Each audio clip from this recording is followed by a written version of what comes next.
Dividendos, vamos falar aqui pelo mapa do dividendo inteligente de agosto. Vamos ver 3 ações que devem anunciar dividendos ainda nesse mês e quanto elas ainda têm para pagar no ano. Vamos falar da SB3, da Camil e da JBS.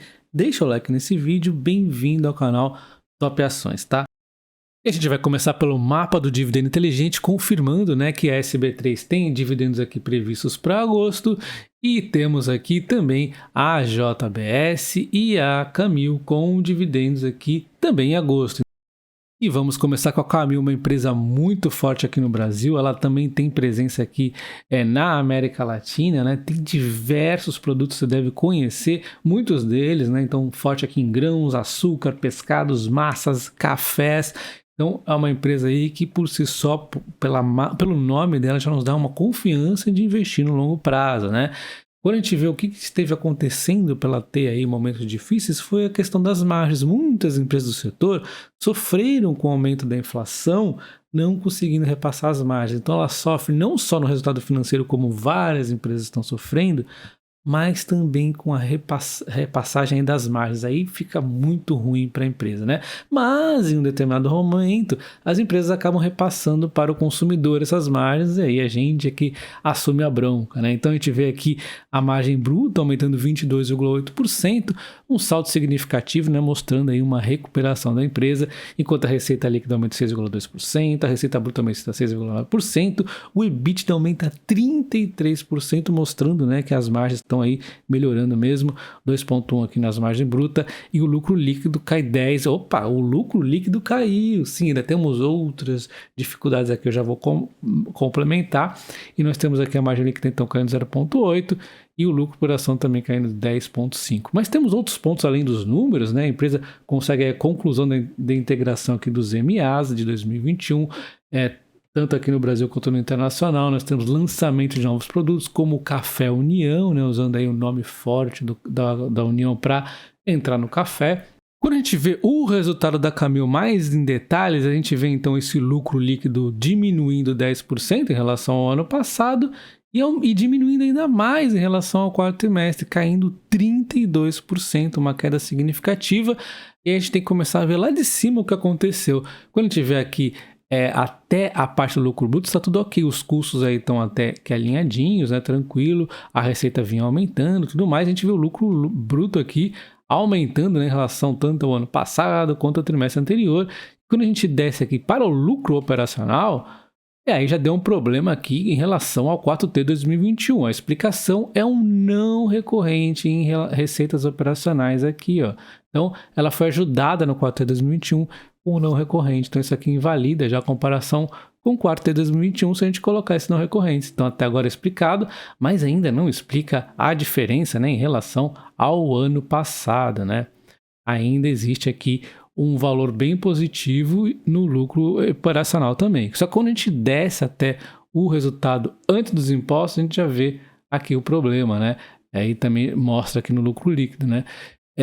O resultado financeiro, então, ou seja, é a Selic que está atrapalhando aí a questão do endividamento da empresa, né? Senão já estaria mais ou menos normalizado. Então, o que a gente vê aqui são as margens brutas, na verdade, se recuperando, né? Está até acima aí das anteriores.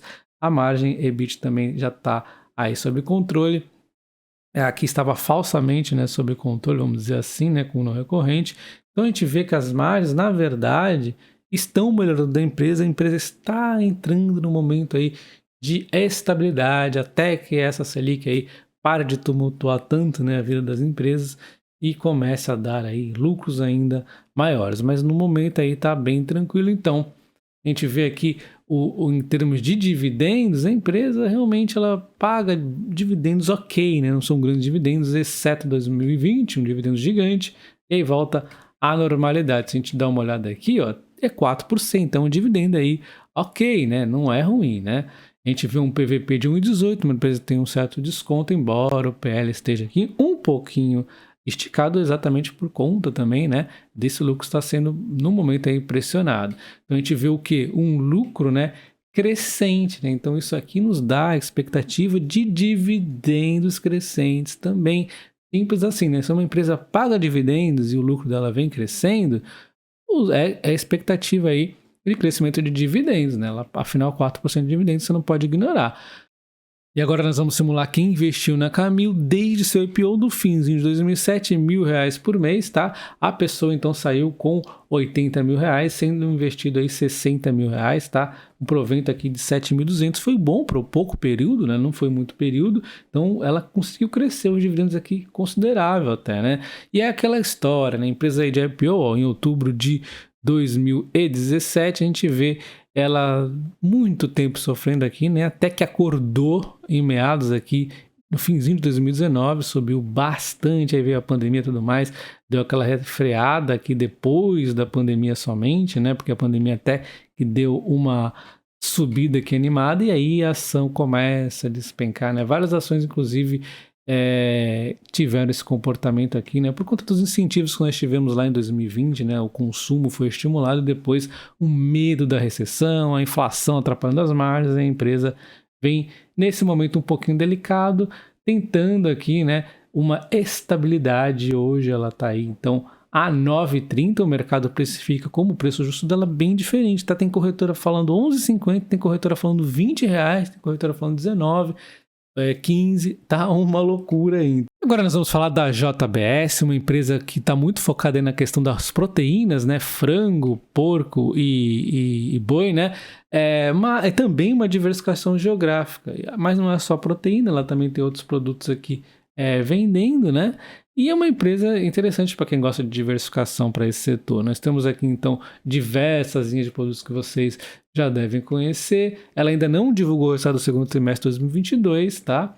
O lucro dela deu um salto significativo, né? Muito aqui expressivo, né? Era até esperada alguma dificuldade maior nela nesse momento, mas não tem acontecido, né?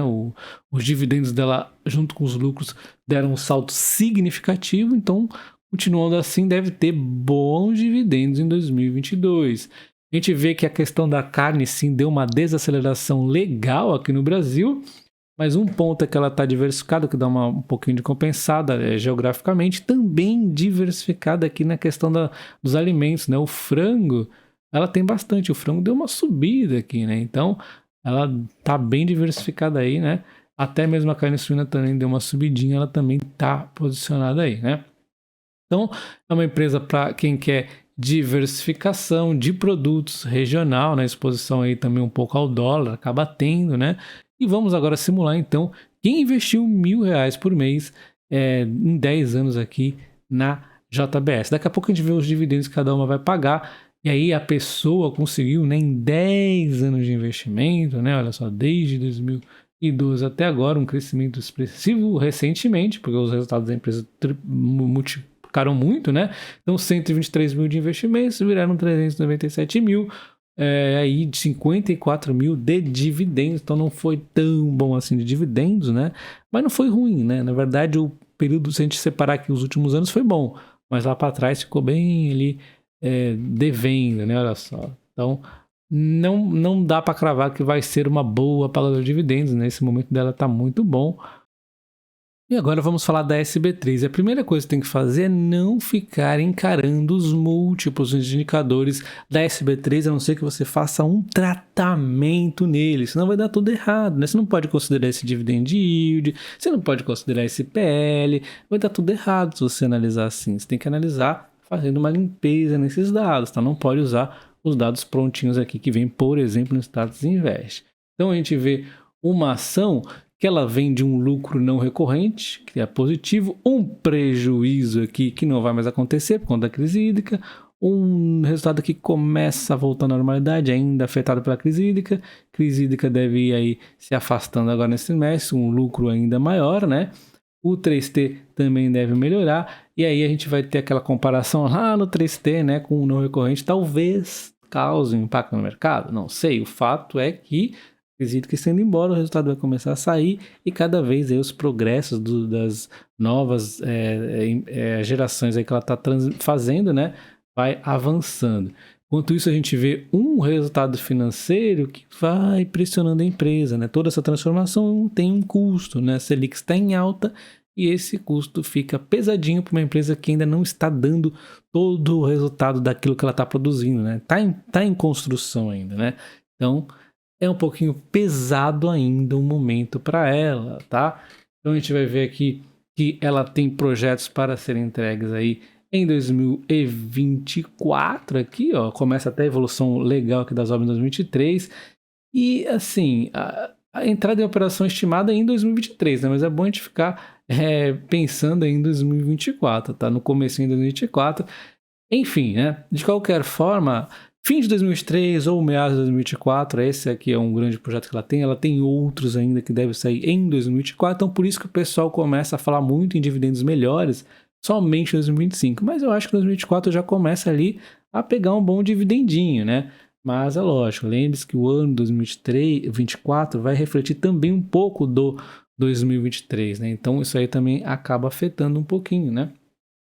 Se for pensar em ano letivo, não assim no ciclo, né, da empresa. Enfim, então a gente vai ter a recuperação dos dividendos começando melhor aí em 2024 e 2025 vai estar aquele resultado mais pleno, né? E quando a gente olha as cotações da SB3, a gente já precificou tudo aqui no canal, né? Nós precificamos a queda lá no início da crise, a lateralização depois, e aí agora a gente tenta acertar o momento perfeito, mas assim, já começa a ficar cada vez mais difícil agora, né? Porque o que nós temos pela frente? Uma possível alta com o fim da crise hídrica, né? Possivelmente, né? Mas ainda temos um cenário externo que pode dar uma tumultuadinha, o resultado financeiro com a Selic atrapalhando, né? Essas coisas aqui, ó, ainda podem tumultuar. E aí a gente tem o quê?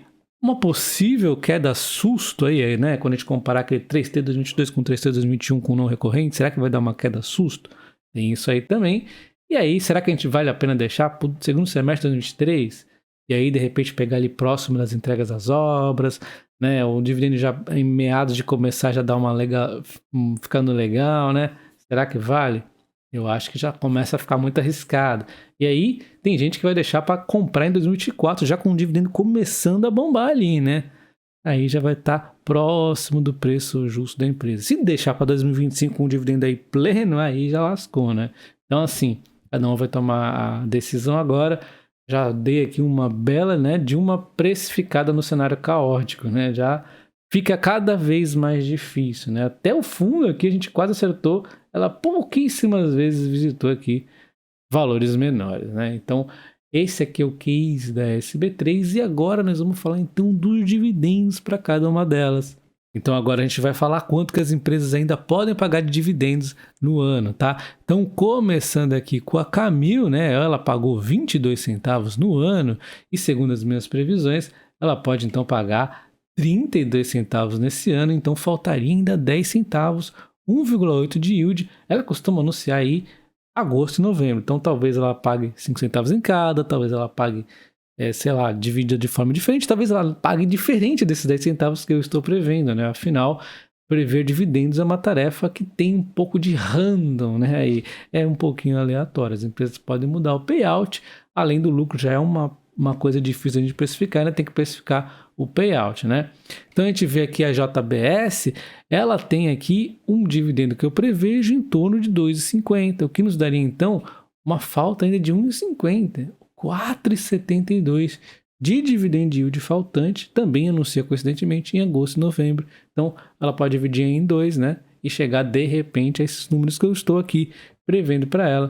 E para falar da SB3, nós vamos ter que pensar no ano exercício, tá? Então, assim, para a gente precificar o dividendo que vem à frente, nós vamos ter que pensar em agosto de 2022 e fevereiro de 2023 para precificar o lucro aqui, o dividendo de 2022, tá? Então, aquele dividendo de fevereiro de 2022 que não foi anunciado era referente a 2021. Então, esquece isso aqui e vamos pensar em agosto de 2022 e fevereiro de 2023. Ela pode até surpreender pagando algum recorrente que ela recebeu lá atrás, né? Ela pode fazer isso, mas eu vou contar que não, tá? E vou precificar aqui um lucro dela no exercício, ou seja, 2022 até fevereiro de 2023, ter 31 centavos de dividendo aqui. Então, daria então o quê?